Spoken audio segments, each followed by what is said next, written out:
नमस्कार, जय हिंद। मौसम विज्ञान केंद्र जयपुर से मैं राधेश्याम शर्मा आप सभी का स्वागत करता हूं। आज दिनांक 28 फरवरी है और हम बात करेंगे राजस्थान में आगामी दिनों में आने वाले एक नए सक्रिय पश्चिमी विक्षोभ की।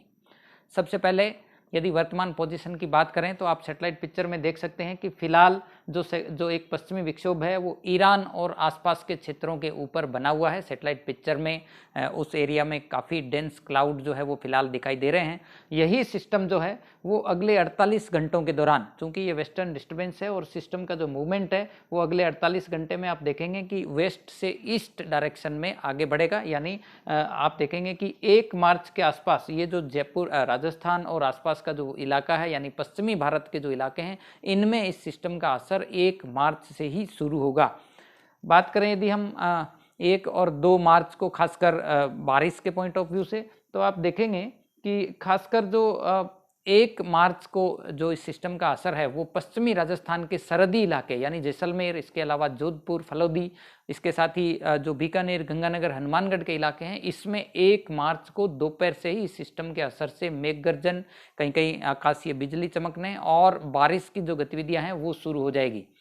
तो यदि हम बात करें पूरे 1 मार्च को पूरे दिन भर की, तो शाम के समय और रात के समय जैसे जैसे ये सिस्टम वेस्ट राजस्थान से एंटर होगा उसके बाद ये कन्वेक्टिव होता हुआ पूर्वी राजस्थान के कुछ इलाकों में भी सक्रिय होगा। तो ओवरऑल यदि देखें 1 मार्च को यदि 24 आवर्स के दौरान देखें तो आप देखेंगे कि जो ज़्यादातर इलाके हैं, खासकर जो उदयपुर संभाग, कोटा संभाग, इसके अलावा अजमेर, जयपुर, भरतपुर और जो नॉर्थ वेस्ट राजस्थान का इलाका है, इसके अलावा जो जोधपुर संभाग के इलाके हैं, तो ज़्यादातर इलाकों में इस सिस्टम का असर 1 मार्च को रात्रि के समय देखने को मिलेगा। इस दौरान कहीं कहीं मेघ गर्जन, तेज हवाएं और बारिश की गतिविधियां होगी। बारिश की यदि बात करें तो जो पूर्वी राजस्थान के कुछ इलाके हैं और वहीं पश्चिमी राजस्थान के भी कुछ इलाके हैं, यहाँ पे कई इलाकों में हल्की बारिश होगी, हालांकि कहीं कहीं मध्यम दर्जे की बारिश भी मेघ गर्जन के साथ होने की संभावना है। अब बात करें 2 मार्च को, तो इस सिस्टम का असर जो है वो चूंकि वेस्टर्न डिस्टर्बेंस है, ये कंटिन्यूसली नॉर्थ ईस्ट डायरेक्शन में आगे बढ़ेगा, तो इसका असर जो 2 मार्च को है वो खासकर बारिश के रूप में तो कम होगा, लेकिन जो उत्तरी और जो पूर्वी भाग है, नॉर्थ ईस्ट राजस्थान है, वहीं जयपुर संभाग है, वहीं उत्तर पश्चिमी राजस्थान के जो इलाके हैं गंगानगर, हनुमानगढ़ में, तो इसका असर 2 मार्च को भी इन इलाकों में बना रहेगा। हालांकि बारिश का जो अमाउंट है आप देख सकते हैं कि काफ़ी कम रहेगा और थंडर एक्टिविटी में कुछ कमी आएगी। अब यदि बात करें 3 मार्च को, तो इसका असर राजस्थान से धीरे धीरे समाप्त होगा।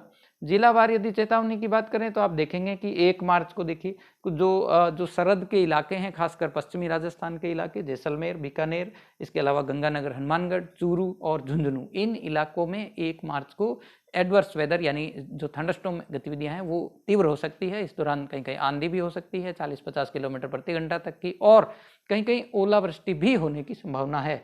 शेष जो येलो कलर में दिखाए गए हैं, खासकर यदि बात करें जोधपुर संभाग की, इसके अलावा शेखावटी, जयपुर, भरतपुर और कोटा संभाग में, तो इनमें भी 1 मार्च को रात्रि के समय थंडरस्टॉर्म एक्टिविटी होने के चांसेज हैं। 2 तारीख को देखेंगे तो साउथ वेस्ट राजस्थान के जो इलाके हैं, खासकर जोधपुर संभाग के, तो यहाँ से इस सिस्टम का असर समाप्त होगा। केवल जो उत्तर पूर्वी राजस्थान यानी जो शेखावटी भाग, इसके अलावा जयपुर और भरतपुर संभाग के इलाकों में इस सिस्टम का असर 2 मार्च को खासकर ज़्यादा रहने की संभावना है और 3 मार्च से इस सिस्टम का असर समाप्त होगा। तो आगामी इस मौसम के मद्देनज़र मौसम केंद्र जयपुर के द्वारा किसान भाइयों के लिए खासकर कृषि मौसम सलाह जारी की गई है। चूँकि कई स्थानों में रबी की फसलों का हार्वेस्टिंग का टाइम शुरू हो चुका है, तो खासकर ऐसे समय में जब आंधी या तेज़ हवाएं या बारिश या कहीं कहीं ओलावृष्टि की यदि गतिविधियां हो, तो खासकर किसान भाई विशेष रूप से ध्यान रखें। जो फसलें पककर और कटाई करके तैयार पड़ी है या खुले खेत में रखी है, उनको तेज़ हवाओं से नुकसान होने से बचाने के लिए यथा समय सुरक्षित स्थान पर भंडारण करें। इसके अलावा कृषि अनाज मंडियों में भी यदि खुले आसमान में जिनसे या अनाज रखा है तो उसको भी भीगने से बचाने के लिए कृपया करके उन्हें सुरक्षित स्थान पर भंडारण करें। इसके अलावा मेघ गर्जन, लाइटनिंग या आकाशीय बिजली चमकने की परिस्थिति होती है तो किसान भाई खास करके ऐसे स्थानों से बचें जो ऊंचाई वाले हों, मेटालिक हो, या इसके अलावा कुछ पेड़ हो जो ऊंचाई उनकी ज़्यादा हो, तो ऐसी जगह पे बिल्कुल भी मेघ गर्जन के समय शरण ना लें। अधिक जानकारी के लिए कृपया मौसम विज्ञान केंद्र से जुड़े रहें। धन्यवाद। Thank you.